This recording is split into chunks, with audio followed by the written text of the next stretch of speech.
you're thinking about buying a ball machine and you're seeing that there are a number of options on the market, which one do you go for? We're going to take a look at the Spinshot Player.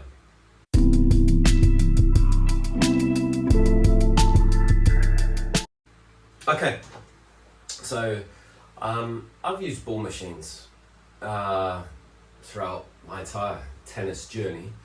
So when I was a junior, I can't remember the name, but there was this big sort of ball machine that had this great big tube on the front, massive great big thing, just fired balls, and you could kind of raise the tube up on a chain or move it side to side, and you know, it was a ball machine. It fed balls when you didn't have an opponent to play against. Then when I joined a tennis club about 4 years ago, they had a tennis tutor. So they had this machine here, the Sports Tutor Tennis Tutor, this sort of black cube, which basically had an oscillator, which meant it moved side to side, and you could adjust the ball speed and topspin and height. So they had that one. I'll talk about that in a second. And then after a while, I kind of realized that, particularly when the kids were playing, and I was playing, it's like I wanted something more from the ball machine, and I'll talk about again that in a second. So I eventually settled on the Spinshot Player, and I'll talk about why I have this one. That said, I think there are perfectly good alternatives in the market. I see others at the club I play at who have Spinfire machines, and they look really, really good. So I'm not saying that this is the be-all and end-all, but this works really well for me. So let's go back to the Sports Tutor Tennis Tutor. What didn't I like about this? Well, I don't know about now if they've changed the design, but that thing jammed all the time. Like, you would put balls in and you'd be running down there like 5 times just to unjam the ball mechanism where the balls drop down into the machine. It just jammed constantly. Maybe they've changed the design, not sure. Also, it just didn't have any real configuration. You either had it static and you could feed one type of ball and that was it.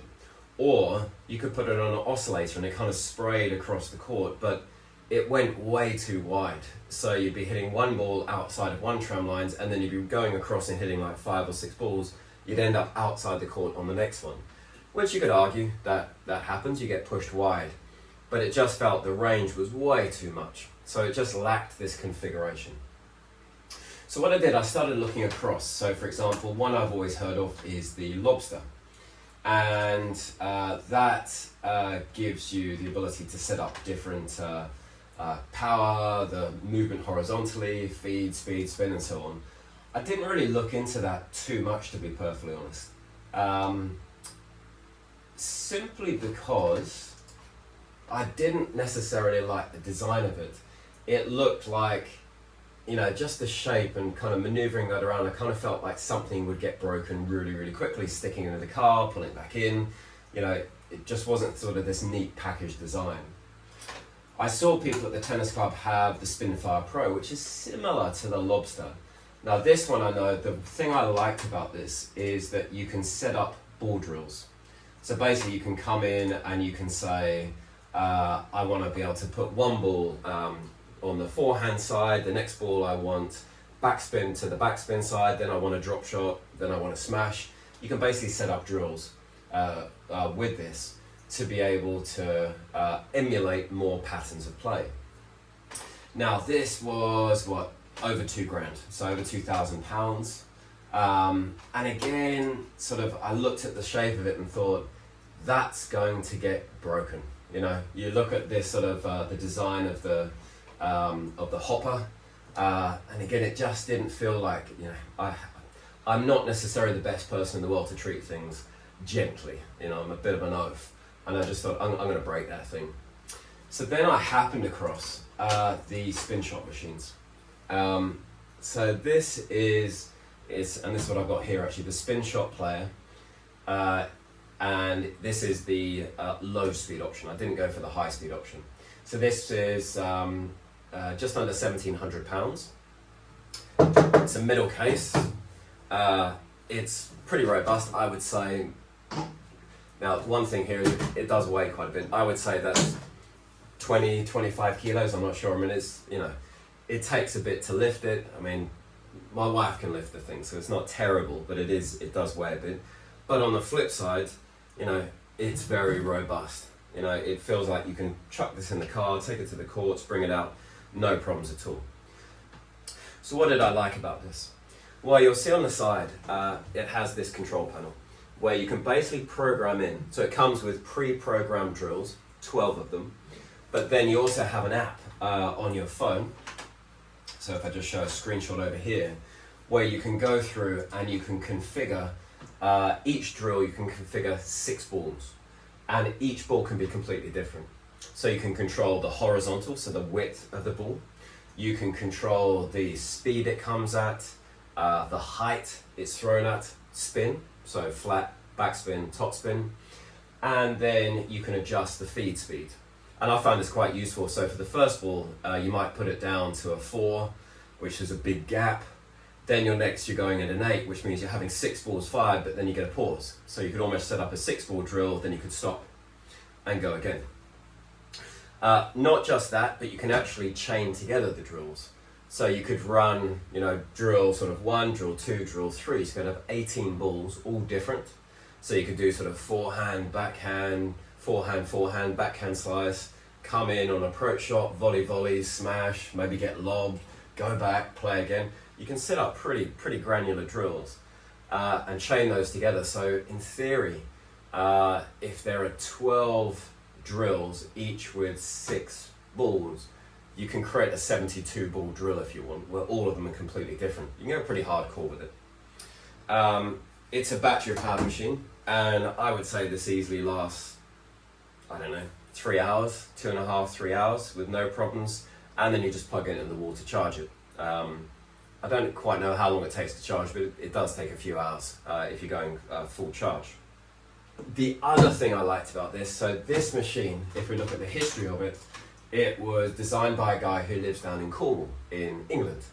I live in England, and I like the idea that with this, if something goes wrong, or I need some support, which actually I did recently, we use this like crazy, and actually the ball chute did break inside. We've been firing balls at it, and the ball went inside, broke the ball chute, that the ball drops down to ping into the wheels, and I rode off on a Sunday, and I had the replacement part by Wednesday. It was really good service. So, you know, whereas if let's say I bought a machine that's out of the US or out of Asia, then you know, getting the support is a little bit more difficult. Plus I liked it that the guy that built it, Chris Stanbury, he was a tennis player. He was also, I think, an engineer. So he worked in computer science, and you know, it feels like it's built by a tennis player who has the technical know-how and has built a really good machine. What I've done in the top, so you'll see that it opens up and it holds, that will hold close on 120 balls, although I do find that these flaps tend to kind of spray out. So what I've done is I've just bought some kind of Velcro strip, and all I do with mine, I just put that round the back, and then I put it over on the front, and what that does, it means if I put the balls in, it keeps them really robust. When I played with the tennis tutor, these flaps broke all the time. They were so flimsy, whereas this, I've had this now, let me check how long I've had this actually. So I just checked, and I've had this now for coming on about 1 year and 4 months, and I mean, we have used this so much. I would say this gets used probably about 5 to 10 hours a week, sometimes even more. My wife will take it out, and she'll go and hit for sort of 2-3 hours. I'll take it out every now and again, and I'll talk about what I think ball machines should be used for and what I use it for, and then I'll use it with the kids as well. So it will use normal tennis balls, but also you can use the we put the orange balls in. So I think, what is it, the stage 2 balls? You can put those in here as well, and it'll fire them up perfectly fine. So you know, even for, you know, a kid who's you know, 6, 7, 8 years old, you can use this. And so that brings me on to, why would you get a ball machine? Because don't forget, this costs £1,700.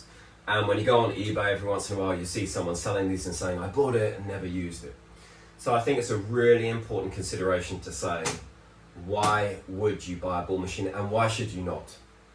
So for me, I think I did a simple calculation which was saying, if you think of a coaching session, so coaching sessions, certainly you learn things, but arguably if you look at a lot of coaching sessions, what you're doing is actually you learn something and then you rally for probably, half an hour, 45 minutes, and you're practicing that one thing. So actually, arguably, coaching sessions are a bit of learning with a lot of hitting. You hear coaches then bemoan that someone comes for a coaching session, they learn something, they spend about 30, 40 minutes practicing it, then they go away, and they come back the next week, and the coach says, so did you practice that thing we learned last week? And they went, what was it we learned? And they go, right, so you basically didn't do anything, right? So, given the fact that really to practice things, you need either someone who's going to stand there and feed balls and be happy doing that, or you need something like a ball machine to feed you a consistent ball that you can groove your shot. I think I worked out that, if you could pay a hitter for probably about 10, 15 pounds an hour, or a coach, probably 30 pounds an hour. So if we divide 1,700 by 30 pounds, that's equivalent to 56 sessions. Which if you're paying a coach, 30 pounds a week, going off and then buying one of these and saying, I'm going to commit to going and spending 2 hours on the courts during the week to practice what I learned, whether that's 2 hours in one go or 2 sessions of 1 hour where you can just rock up with your ball machine, set it up and play tennis, you're basically saying, this would replace the equivalent of paying the coach for 2 lessons a week, which is really just to go maybe hitting to practice the thing that you were learning. You can do things like you can set a tripod up with a camera so you can kind of film yourself as you do it. Watch the camera in between watching, in between using the ball machine. So what is this good for? It's good. Ball machines are great for grooving shots. And having one that you can configure to give you a particular type of ball, maybe what you're learning with your coach is having the high ball that pushes you back and playing a high forehand. You can set this up perfectly. Maybe it's you're struggling and saying, I can run out wide and hit my backhand, but then when I get given a short forehand back on the due side and I'm running in to try and whip it up and over, then again, a ball machine like this allows you to set up those 2 shots. So you can practice that again and again and again. So they're great really for grooving particular shots. Why shouldn't you buy one of these? If you look at it and go, it's like a bit of like a gym membership. If you're looking and saying, well, if I buy a ball machine, maybe it will force me to get onto the courts and practice, then chances are you're not going to use the thing. You'll probably use it a few times and then you'll stick it on eBay in a year for half the price and try and sell it for 800 quid. And then somebody picks it up, it's like, wow, you've just given them a Christmas present. So really, how do you know you're ready for a ball machine? It's basically when you're saying, I want to play tennis, I want to practice my shots, I can't afford to keep paying a coach, just to feed balls to me. I'm fed up of hitting against the wall and I can't find someone who'll stand there and just feed me balls endlessly for hours on end. If you're basically feeling frustrated and you're saying, I want to get out on the court, then could be an indication that a ball machine's for you. Now you should find at most sort of reasonable sized tennis clubs, they'll either have a ball machine or there's probably someone there that has one or knows someone that has one. And you know what, if someone came up to me and said, James, can I have a quick go on your ball machine just for a basket of balls just to see how it is, I'd be like, yeah, of course you can. And I've done that with people just so they can get the feel to say, actually, that could really work for me. So anyway, what I'm going to do now is just show you a few things that this can do. I'm not going to do sort of a massive in-depth review of it in terms of all the stuff you can set up, but I am going to do a review to show you sort of some different types of drills just to spark the imagination. So let's get this on court and show that.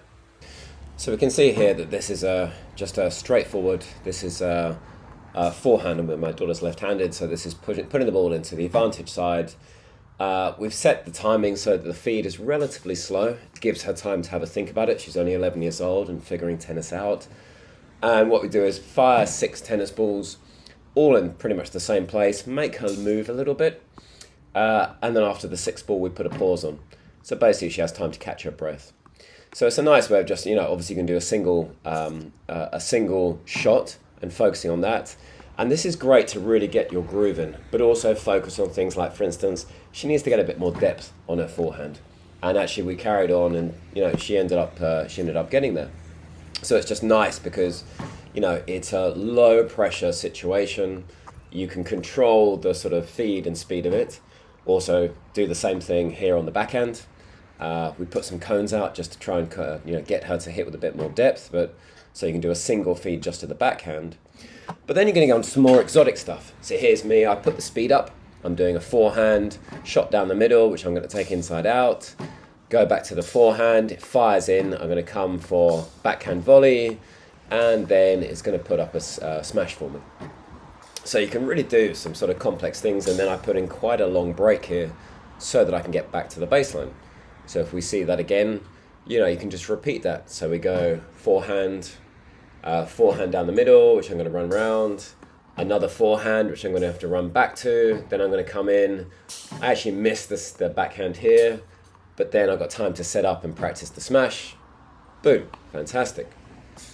And then of course we can just do simple things like, if I want to practice volleying, I can just have it going forehand volley and then across to the backhand volley. So it just makes me move.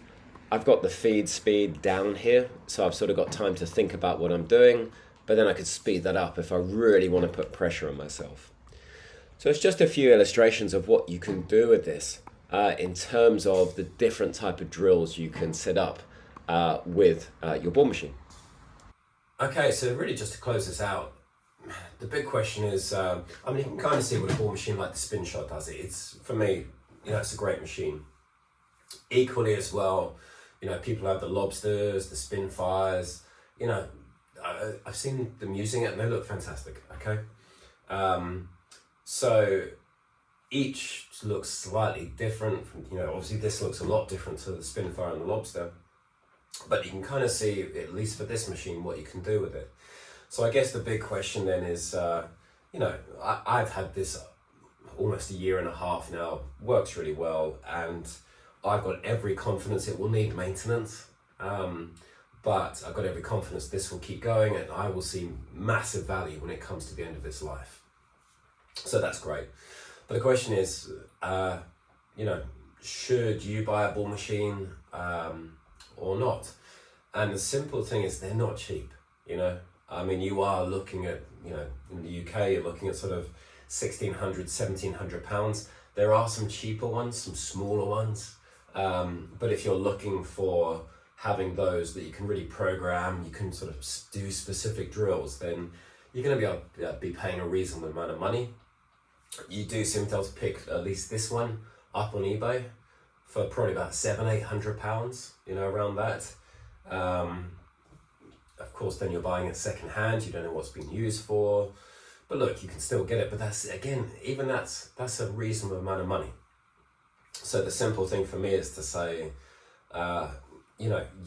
number one, if you buy something, you have to see value from it. So for, even if you buy it second hand, £700-800, if you buy it new, £1,700, you're going to want to get a lot of use out of this. So then it comes back to saying, are you going to use the thing?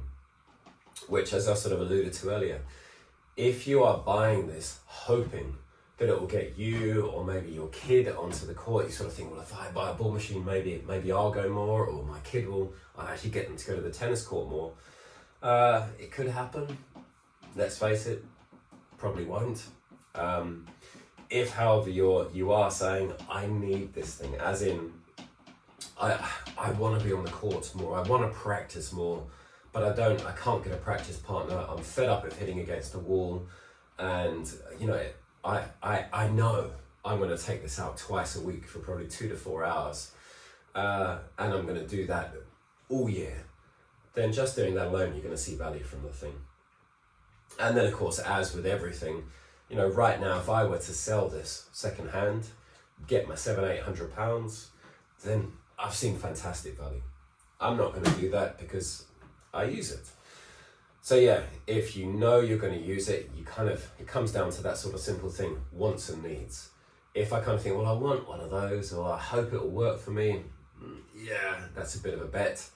If I need this, as in, do you know what, I need to be out on the court. Like, I've got my rackets, I've got my balls, I'm ready to go out the door, but I've got no one to play with, and that happens at least twice a week.